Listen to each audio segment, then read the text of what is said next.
doctor. Ahí la activo. Ahí la activé. Bueno.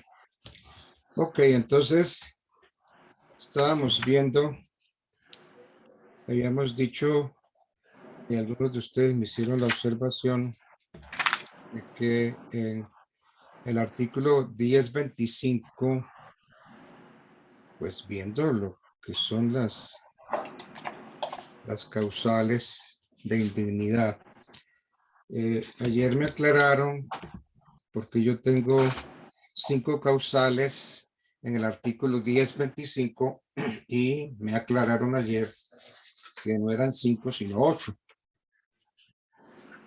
Correcto, eso es lo que vimos ayer, ¿cierto? Sí, doctor. Sí, doctor. Bueno, entonces,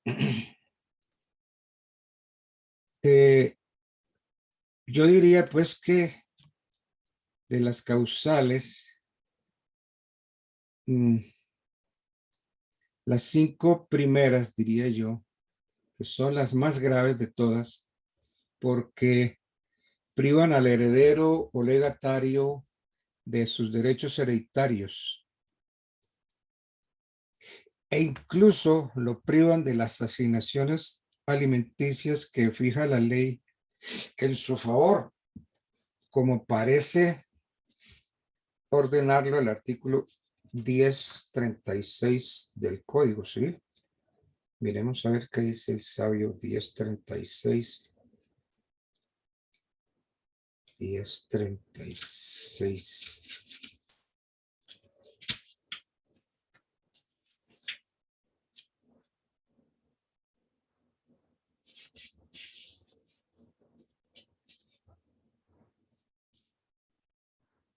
La incapacidad, entonces les dije algo mal. Yo les dije que incluso lo privaba de las asignaciones alimentarias, ¿cierto?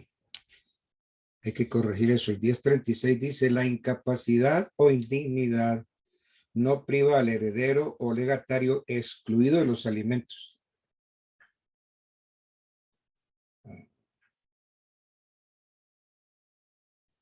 No, sí, entonces sí estaba bien. Mira. Dice el 1036, la incapacidad o indignidad no priva al heredero o legatario excluidos de los alimentos que la ley le señale, pero en los casos del artículo 1025 no tendrán derecho a alimentos. Entonces sí, estaba bien. Entonces, repito, pues de esas 8 causales, las 5 primeras del 1025 son las más graves de todas porque privan al heredero o legatario de sus derechos hereditarios y aún de las asignaciones alimenticias que fija la ley a su favor. Porque el 1036 en la parte final dice no tendrán ningún derecho a alimentos. Bueno.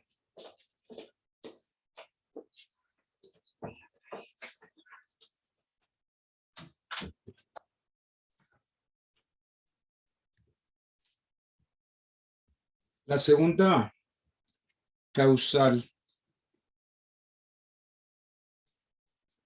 radica o es la señal al código. El que cometió atentado grave contra la vida, el honor o los bienes de la persona de cuya sucesión se trata, de su cónyuge o de cualquiera de sus ascendientes o descendientes legítimos.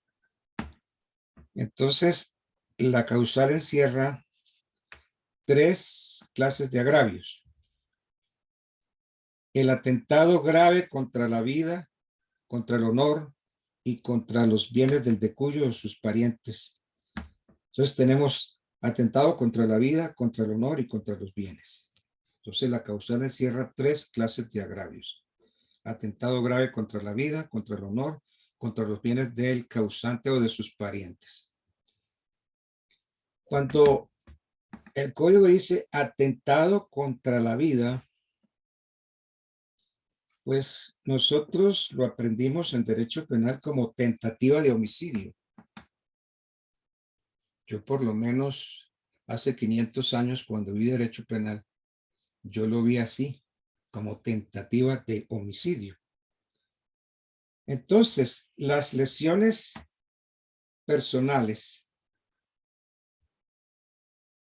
de cualquier gravedad, si no llevaron intención de matar, no quedan enlazadas en el texto. Y entonces dice la norma, la causal encierra, como dije, 3 clases de agravios. El atentado grave contra la vida. Pero yo me pregunto, ¿es que hay algún atentado leve contra la vida? ¿Puede concebirse un atentado leve contra la vida? De todas maneras, sea grave o leve, el atentado es contra la vida. Entonces, esto de que el atentado debe ser grave, pues pensemos que lo contrario, el atentado debe ser grave, pero ¿cómo puede concebirse un atentado leve contra la vida? ¿Cierto? No puede ¿Sin haber, intención? no puede haber intención leve contra la vida, porque es que dice atentado grave, y entonces el atentado leve no. De todas maneras, pues puede concebirse un atentado leve contra la vida. Profe, perdóname. Señor, Gracias, profe. Yo considero que se está refiriendo cuando dice grave, es de tipo doloso, y cuando obviamente lo que usted dice que es leve, pues ya sería algo culposo. Es lo que más o menos los términos del Código Civil me imagino que se refiere. es decir, el atentado grave contra la vida. Pero yo me pregunto, ¿puede concebirse un atentado leve contra la vida? Yo no Pues sé. desde lo lógico, cuando se atenta contra la vida, no, pero en lo jurídico hablaríamos de algo culposo y no doloso. Sí, pero es que la norma dice el atentado debe ser grave. El atentado debe ser grave, pero yo me cuestiono, ¿cómo puede concebirse un atentado leve contra la vida? Pero de pronto ahí no sé lo que se evalúa la intención. O sea, cuando dice grave es que hay intención. Sí, ahí me identifico con usted porque si lo castigado es el hecho de haber demostrado con actos de ejecución una intención homicida, pues la intención homicida puede ser grave como puede ser leve. Pero De más modo, nunca con una culpa, porque es que una tentativa de homicidio culposo nunca no existe. Tiene que haber dolo para una tentativa. de acuerdo, pero es que yo me refiero es a la expresión que el atentado debe ser grave. Y entonces, ¿cómo podemos conseguir un atentado leve? El atentado leve es contra la vida. Yo no sé, es que yo me pego mucho de lo que dicen las normas, porque a mí no me gusta tragar entero, porque eso indigesta mucho. Tragarse los artículos así, como sapos, no. Entonces, yo no soy penalista como ustedes, pero para mí esto de que el atentado grave contra la vida, entonces yo me pregunto, y si el atentado debe ser grave, ¿podemos concebir un atentado leve contra la vida si lo que estamos castigando es el hecho de haber demostrado una intención homicida? Y en el atentado leve hay intención homicida. Eso es lo que estamos castigando, la intención homicida. De modo que sea grave o leve, hay una intención de matar. Bueno. Sí, claro, el término pues como que no cabe, ¿no? Porque pues matar, pues sea grave o leve, pues lo está matando, pero Pues ¿será claro. que de pronto si lo mata a besos o suavecito, pues no es tan fuerte de acuerdo a la... Sí, sí depende. Le podemos dar un pequeño golpecito en la nuca, como darle un taramacazo grave o Pienso yo, atentado. doctor, que es más por el calificativo de las palabras que por el hecho de que se emane de la víctima, ¿no? Sí. Bueno, entonces, esa causal, pues para mí es muy simpática. atentado grave contra la vida. Como si el atentado leve contra la vida no fuera atentado.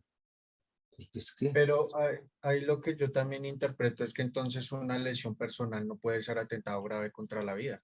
no porque es lesión Sería personal. dependiendo. Exacto, pero entonces yo de pronto veo que es como el legislador lo que pretende, que digamos ya sea como algo grave para que tenga esa causal ¿de qué? Se me fue. La causal de indignidad. Si se tiene una lesión personal, pues no da Pero causal bueno, pero ya usted lo está diciendo, el delito es lesiones personales. Pero es que como la norma dice atentado grave contra la vida, entonces yo me pregunto, ¿habrá algún atentado leve contra la vida? Yo creo, doctor, buenos días, doctor, compañero. Yo lo que creo es que de pronto tratando de interpretar al legislador, hace referencia a las circunstancias de agravación. Hay circunstancias que atentan contra la vida que van acompañadas de sevicia o de un manejo desproporcionado. Entonces van a atracar a alguien y no solamente le llevan machete, cuchillo y armas, sino que aparte de eso lo masacran. Pero hay otras circunstancias que con el simple hecho de que con un arma sencilla le quiten la vida a alguien, no hubo sevicia. Se me hace que puede el legislador haber pensado en eso cuando estaba hablando de lo grave, tratando de acudir a las circunstancias de agravación punitiva. Creo, tratando de ir allá en esa interpretación. Sí, pues de todas maneras, la indignidad se presenta, así sea grave o leve, pues hay indignidad, ¿no? ¿No? Entonces, esa causal es muy interesante.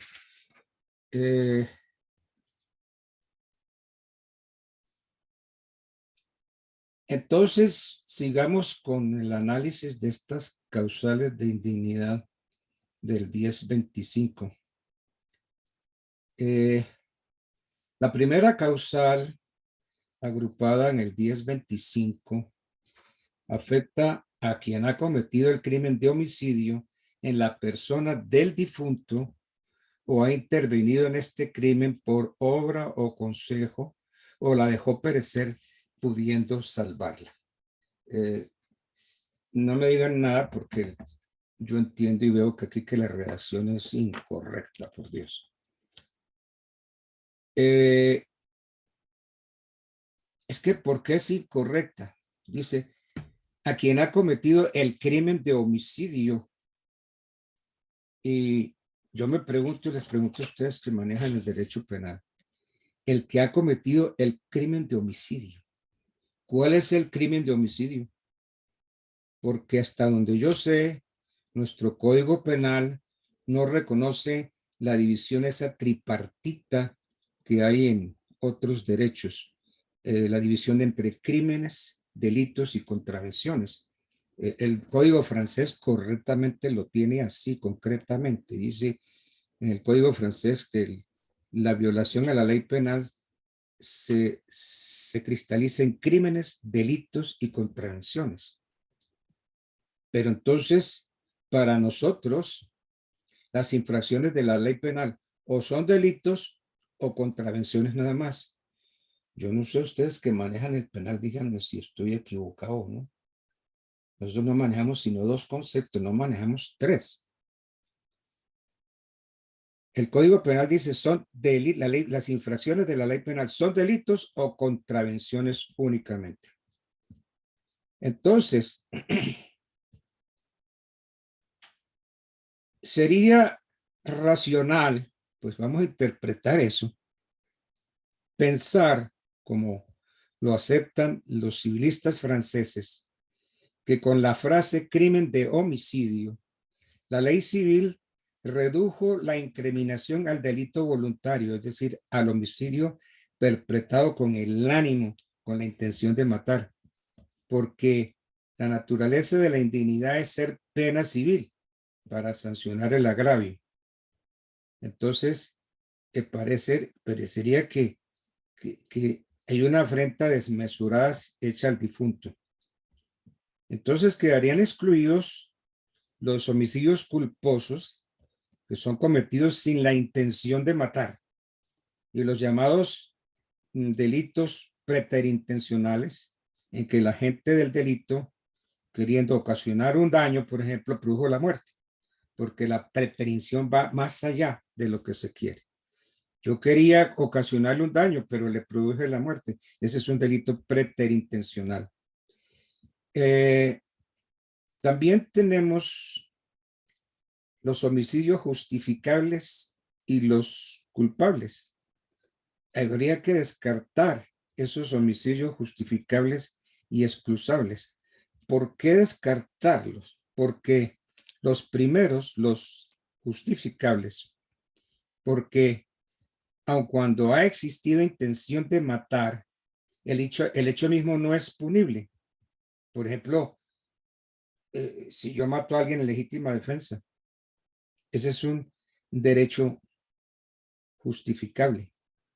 Sí ocasioné la muerte, pero se justificó porque actué en legítima defensa. O el que comete el delito en estado de necesidad, esos delitos son justificables. Si hay un naufragio y yo me aferro a una tablita y la tablita solo puede conmigo y viene otro cristiano nadando desesperado a agarrarse de la tablita, pues yo veo que si nos pegamos los dos a la tablita, nos ahogamos los dos, entonces yo le doy un tramacazo y lo mato. Entonces eso es una legítima defensa también. Ese es un delito justificable. Y con los delitos excusables pasa una cosa igual. Son ilícitos que la ley penal dispensa en fuerza de peculiares circunstancias. La razón de esto es lo mismo que opera para excusarlos en derecho penal. Debe actuar en derecho civil. No puede comprenderse estos delitos que la ley dispensa entre lo que el código encierra con el nombre de crimen de homicidio. Entonces, la indignidad abarca a los que han cometido el crimen de homicidio en la persona del difunto o han intervenido en este crimen por obra o por consejo de alguien. Entonces, la ley civil con esta frase, con esta locución, el que ha cometido el crimen de homicidio, pretende referirse a los autores principales del delito que han cometido el crimen y a los cómplices. De modo que yo interpreto eso de esa manera. La segunda causal que encontramos en el 1025 está en el que cometió atentado grave contra la vida, el honor o los bienes de la persona de cuya sucesión se trata, o contra su cónyuge, contra cualquiera de los ascendientes o descendientes legítimos, con tal que dicho atentado se pruebe con sentencia ejecutoriada. Entonces, pues aquí nos quedamos con que el atentado grave, el que cometió en la segunda causal del 1025, el que cometió atentado grave contra la vida, el honor, Entonces, hay tres clases de agravios: atentado grave contra la vida, contra el honor y contra los bienes. Y no volvemos otra vez porque tendríamos que meternos a analizar eso: atentado grave, atentado leve. De todas maneras, atentado grave o atentado leve es un atentado contra la vida, porque se quiere matar de todas maneras. Pues ahí lo que tenemos que ver es la intención homicida, porque en el atentado leve contra la vida hay intención homicida y eso es lo que se castiga. Bueno. La cuarta causal se tipifica así: el que por fuerza o dolo obtuvo alguna disposición testamentaria del difunto o le impidió testar. Entonces ya aquí metemos los vicios del consentimiento, fuerza, dolo.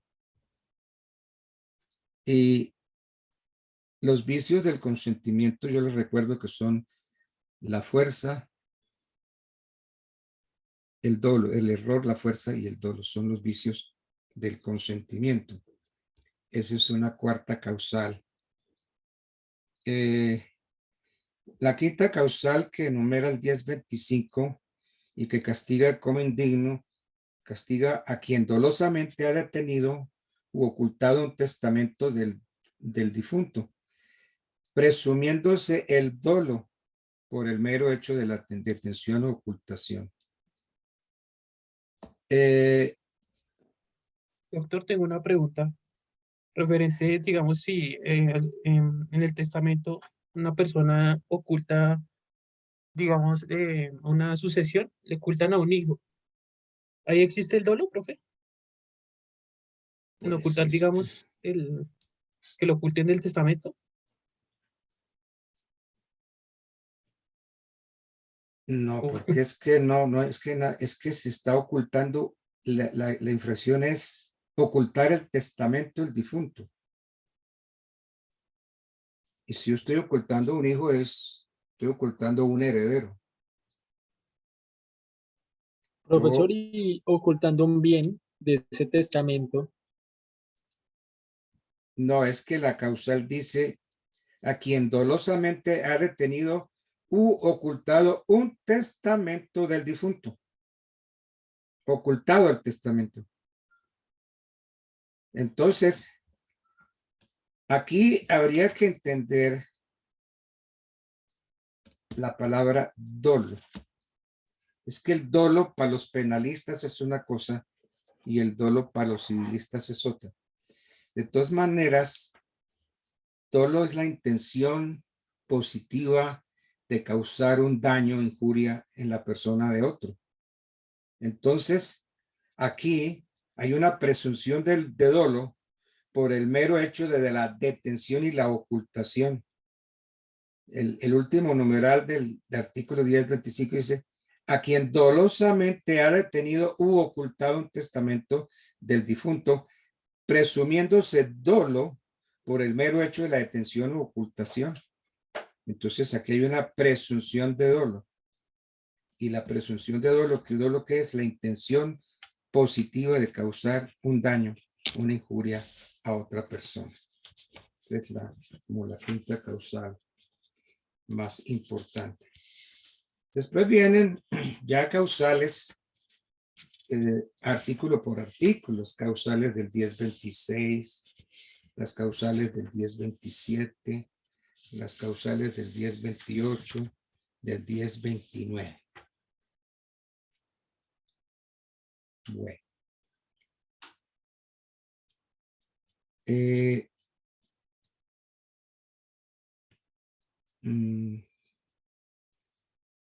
Hay unas causales de indignidad que no están previstas en el título primero.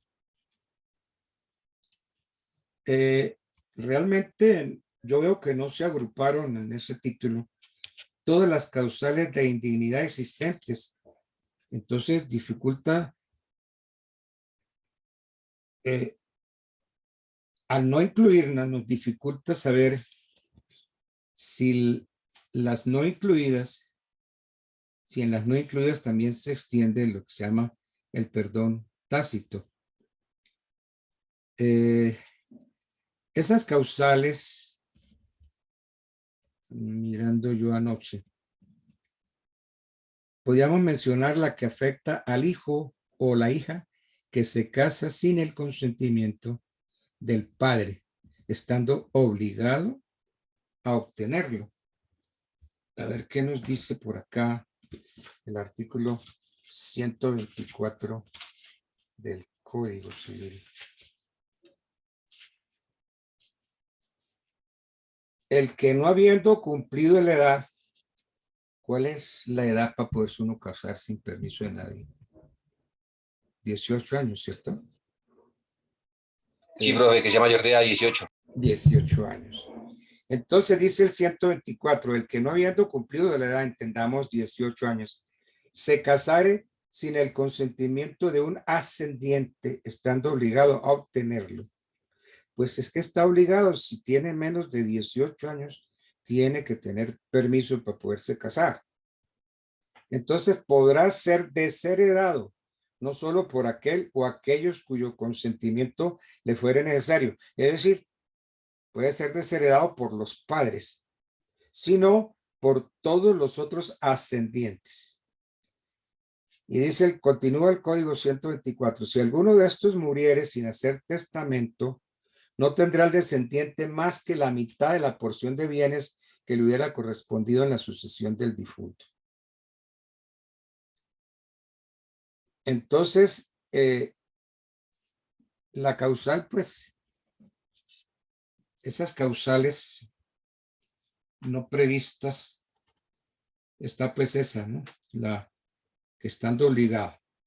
Está también la del viudo o la viuda que vuelve a casarse y por cuya negligencia dejó de hacerse en tiempo oportuno el inventario de los bienes habidos en el matrimonio precedente.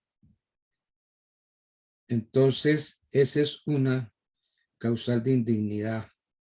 O el que ha tenido parte en el fraude de falso parto. De eso habla el falso parto, si mal no estoy, habla el 338. 338. A ninguno de los que hayan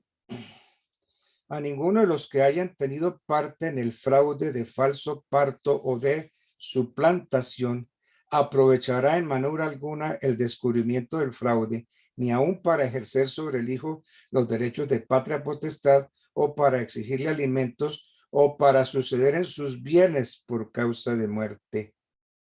Entonces, esa es otra causal. Falso parto. Está también la del partidor y de los albaceas que no aceptan o que prevarican de conformidad pues con los artículos 1357, 1384 y 1386 del Código Civil. Bueno.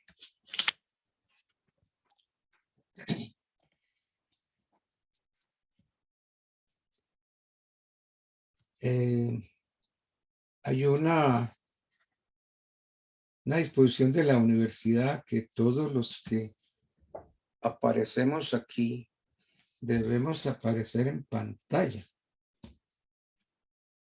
Debemos aparecer en pantalla y entonces yo veo aquí que hay algunos, Daniel Grisales, Judith Camero, ¿no? Que no están.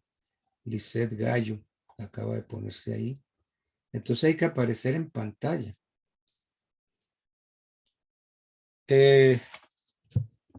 Me pregunto por la monitora, doña Tatiana Rojas, ¿dónde está usted que no la veo en pantalla?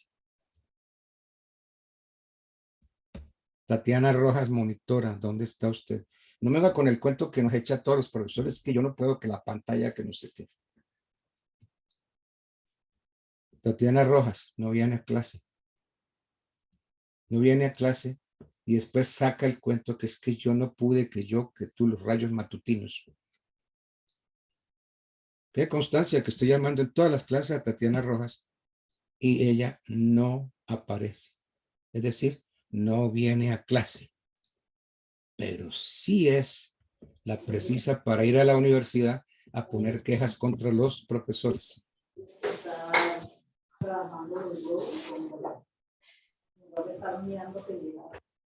Ok. Pues a ustedes les consta que las llamo en todas las clases y que la monitora no figura. Pero eso sí, va a la universidad a quejarse de todos los profesores. La primera queja que puso el primer día de clase, una afirmación torticera tremenda. Afirmó que el profesor no estaba en clase. Y resulta que el único que estaba en clase era yo. No había ni un solo alumno. De ahí arrancamos. Yo no sé ustedes cómo siguen, respaldan a lo que hace doña Tatiana Rojas. Yo creo que ella no puede actuar por sí sola. Si es la representante del curso, necesita de la voluntad de ustedes. ¿Usted qué opina, don Arturo Mujica? Ábrame el micrófono, don Arturo, para escuchar. Claro que sí, profesor, ni más faltaba. Muy buenos días. Buenos días. Profesor, pues yo opino que lo que usted dice es bien cierto, toda vez que para que se pueda manifestar la voluntad de alguna situación especial con un profesor, tiene que haber la voluntad de cada uno de los compañeros que hoy en día nos encontramos en nuestra clase.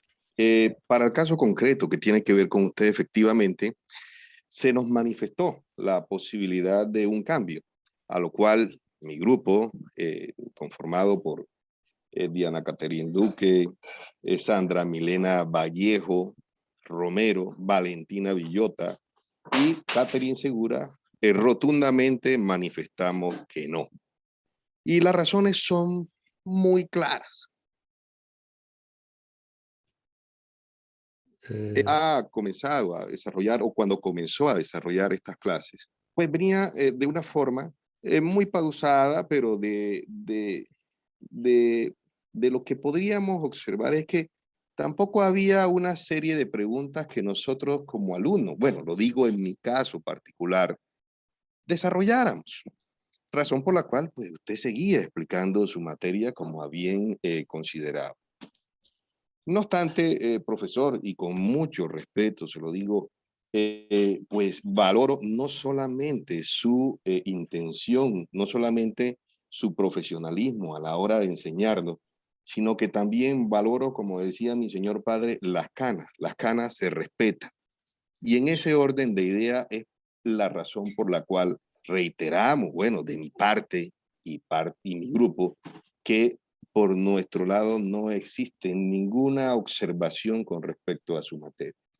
De antemano quiero expresarle también mi más sincera y profundo sentimiento de respeto en el sentido que tiene que ver con la pregunta que realicé hace algunos días. Y mi intención no era otra, profesor, que la de poder intuir o ir más allá de lo que de alguna u otra manera leemos.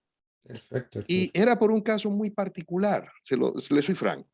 Y fíjese que era el caso precisamente que hoy en día está en boga de todos los noticieros, que es el asesinato de este personaje peluquero, del cual yo me ponía a imaginarme si este peluquero había dejado algún testamento y se llegase a comprobar de que su hermano, que al parecer tiene un endote, quien lo asesinó a él y a su señora madre, había dejado algún testamento y con un albacea, este albacea pudiera desarrollar tal indignación. Pero claro, ni más faltaba, con sus respectivos argumentos y con su estudio y con su explicación, para mí fue más claro el poder obtener una respuesta de parte suya. Esa es mi consideración. Hablo en parte por mi grupo. No sé si algún otro compañero quiera manifestar algo al contrario al respecto, pero para mí, profesor, considero que debemos seguir en su materia y seguir escuchando las explicaciones que usted tenga bien ofrecernos. Muchas gracias, don Arturo, muy amable. Igual pronunciamiento han hecho otros compañeros suyos, compañeros muy serios, como don Jairo Herrera Barbosa, gente ya decantada, gente que también tiene algunas canas, y en fin. Bueno, pero pónganle cuidado a esa monitora Tatiana Rojas, porque les cuento que estuvo allá arriba tratando de hablar con la señora decana, y la señora decana pues no la va a recibir. Bien. Bueno, siguiendo con nuestro tema, hagámonos una pregunta. ¿Y la indignidad se puede subsanar? ¿Se puede purgar? Entonces yo encuentro aquí el artículo 1032 del código que nos dice: la indignidad se purga en 10 años de posesión de la herencia o legado. 10 años de posesión de la herencia o legado. La palabra purgar tenemos que tomarla en el sentido de purificación, de liberación. Y el legislador ha dicho 10 años de posesión. Entonces, en 10 años de posesión, el indigno queda a salvo de los efectos de la indignidad. Se borra el vicio. Se prescriben a su favor la persecución y la pena. No se trata de pensar que si son prescripciones de corto o de largo tiempo, ¿no? Sino lo que dice la norma. El hecho de que haber estado 10 años en posesión, pues borra todo lo que haya contra ese heredero. Bien. ¿Y desde cuándo empieza ese término? Se me ocurre preguntarme, me estoy preguntando ahorita en este momento. Yo creo que desde que el heredero legatario entra en posesión de su herencia o legado. Y cuando, acordémonos, cuando el heredero entra en posesión de la herencia, desde que se le defiere. Y se acuerdan ustedes qué es eso de que se le defiere la herencia. Entonces miremos qué dice el 783 del Código Civil. 783 del Código Civil. La posesión se le adquiere, de la posesión de la herencia se adquiere desde el momento en que es deferida. Es decir, en el momento en que se abre la sucesión.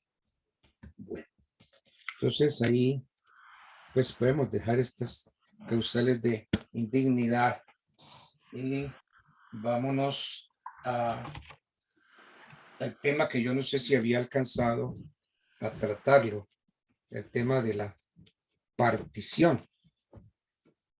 Ustedes miren si yo alcancé a meterme en ese tema de la partición. No, doctor, íbamos a comenzar. Quedamos en eso.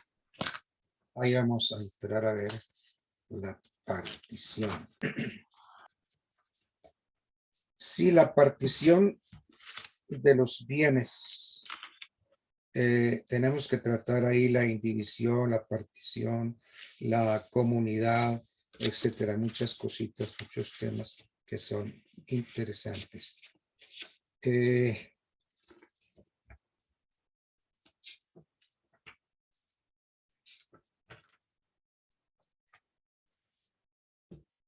La comunidad de una cosa universal o singular entre dos o más personas.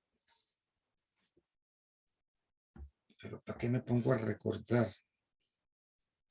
Vámonos directo al Código Civil, artículo 23-22. Yo me pongo a veces recordar los artículos. Resulta pues que tengo el código, pues lea el código, señor. Para eso lo tiene.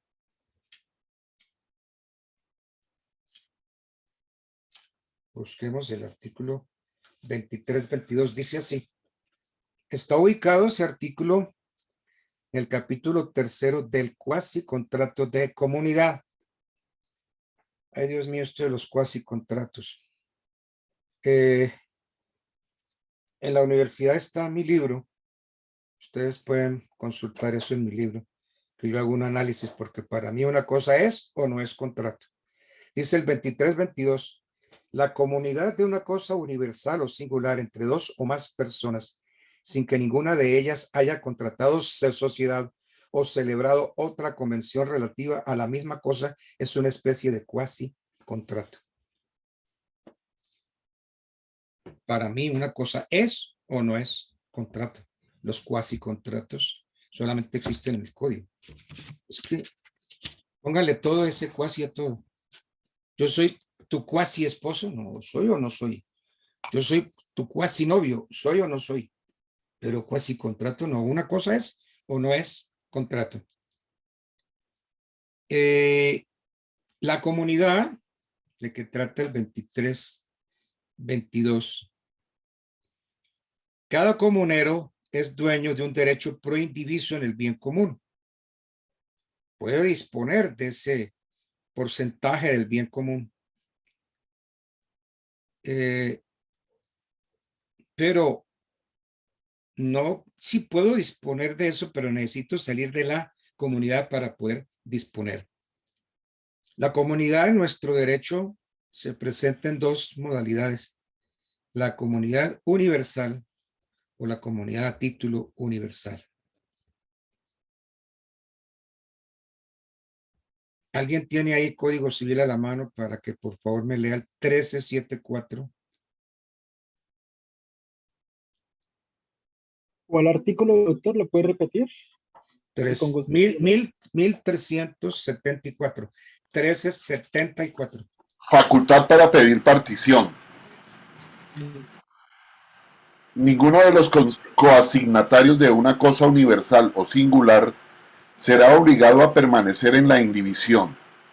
La partición del objeto asignado podrá siempre pedirse, con tal que los coasignatarios no hayan estipulado lo contrario. No pueden estipularse proindivisión por más de 5 años, pero cumplido ese término podrá renovarse el pacto. Las disposiciones precedentes no se extienden a los lagos de dominio privado, ni a los derechos de servidumbre, ni a las cosas que la ley manda mantener indivisas, como la propiedad fiduciaria. Bien, entonces la indivisión no puede durar más de 5 años, aunque dice el código que puede prolongarse. Entonces, hace alusión este artículo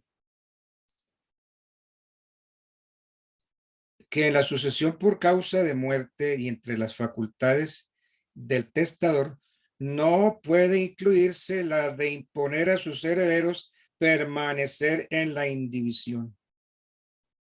No pueden, porque por más, y si lo hace, no puede ser por más de 5 años. El heredero no puede, el causante no puede obligar al heredero a permanecer en estado de indivisión. El fallecimiento o al fallecimiento del causante surge una comunidad a título universal sobre los bienes, porque la sucesión es una comunidad de bienes, bienes muebles, bienes inmuebles, derechos, etc. Entonces, el hecho del fallecimiento del causante ocasiona la apertura de la sucesión, y ese es el hecho por el cual se transmiten los bienes del causante a los herederos. Entonces, no pueden ser obligados a permanecer en indivisión. Porque si el causante fallece, los herederos pueden intentar la división de bienes por medio del juicio de sucesión o mediante un trámite al notario, o sea, también iniciar la sucesión ante el notario.